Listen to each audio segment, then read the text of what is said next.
I think I think we make an error often on the spiritual path of imagining that somehow the spiritual path exempts us from making choices,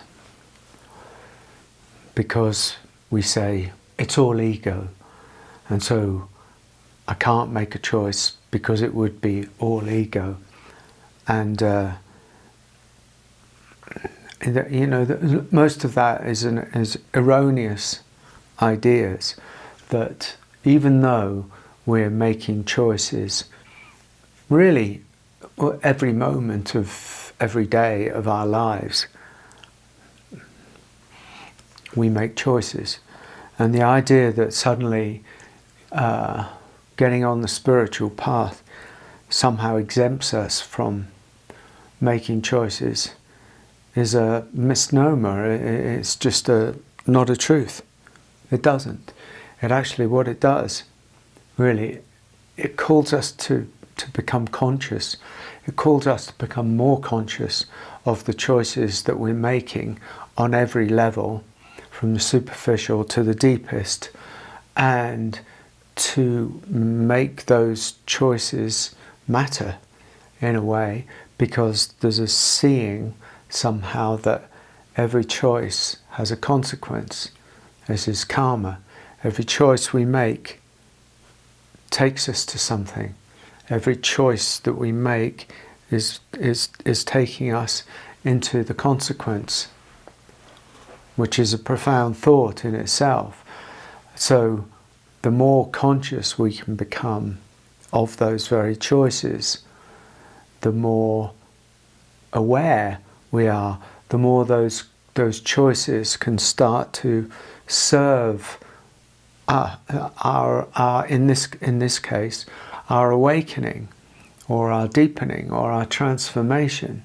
Whereas, you know, what we've habitually done, and what most people in many ways habitually do, is make choices from unconscious patterning, unconscious desires, unconscious fears, unconscious grievances, wounds, traumas, hurts, pains, and this you know just leads to consequences. Right? So unconscious decisions lead to really unconscious consequences.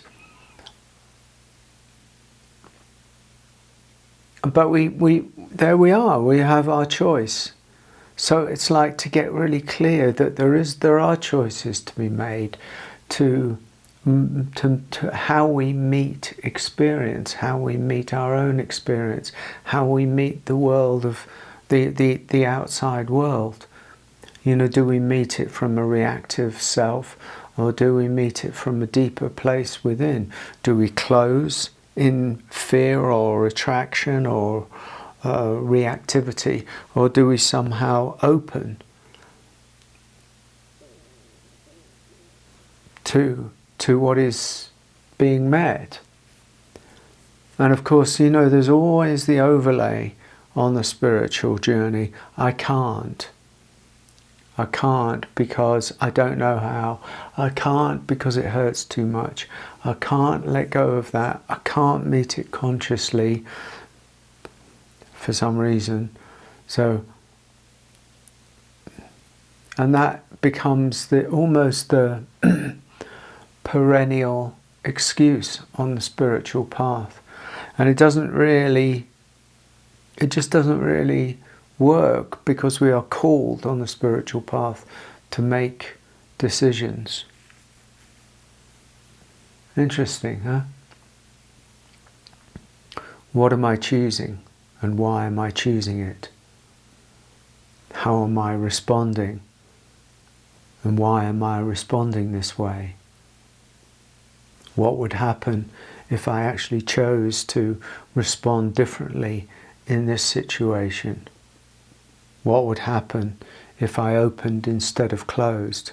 What would happen if I said yes instead of no?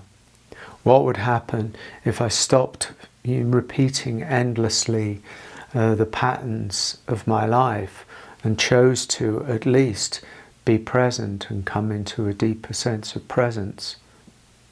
What would it be? How would it be if I made a decision to not move?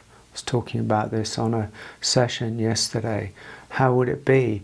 And instead of the usual, habitual following the movement of the mind or the emotional mind, that how would it be if I made a decision to just stay, to just stop and not follow it?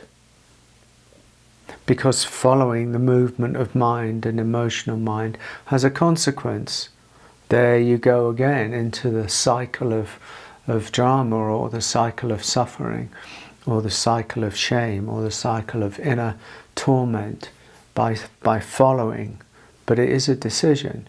It may be a habitual decision, that you feel that you've got no control over, but this is not really true. And the only way to really resolve it is to start endeavouring and being willing to make a different decision. And you make a different decision by saying no or saying yes. In this case, no, I will not follow the endless movement of my fearful mind that keeps telling me, everything's wrong, or there's trouble up ahead, or something bad is going to happen, or the endless movement of emotional mind back into the past. You shouldn't have done this, I shouldn't have done that, they shouldn't have done this, they shouldn't have done that. No. I'm not going to, the consequence of following emotional mind is it locks us into the past, and it means we're trapped in the present. And in the present is where the power is. In the present is where the doorway of ever deeper decisions is made. That's profound to know. And that's the invitation. So that's the invitation that I'm making. To be clear. To become clear about the decisions that are being made unconsciously or habitually, and to start choosing to reframe those decisions, and to see that if change and transformation, awakening, whatever is desired, there is a part to play in it. You can't guarantee awakening. Nothing is ever guaranteed apart from death. But you have you don't do it for the for the consequence in that sense. Don't do it because you're bartering with, I'll do this if I get awakening, because it's not real. Just do it because in this moment it sort of feels more right to make a decision to stay here and not follow the movement of mind, or to stay open rather than to habitually follow the pattern of closure. You break up patterns this way. And there is a lot to be said for breaking up the patterns that just run themselves unconsciously in our lives. We're pattern things. We live by patterning. And most of those patterns are unconscious. And if we want change, most of those patterns have to fall away. But they don't just fall away by themselves. You don't get to bypass decision making on the spiritual path. And it's not about ego or not ego. That's an irrelevance in many ways. It's an artificial overlay. It's a theoretical conversation. The fact is that there's a decision to be made, always. And we're always making decisions, as I said at the beginning. So if those unconscious patterns, you want those to come to an end somehow, then make a different decision.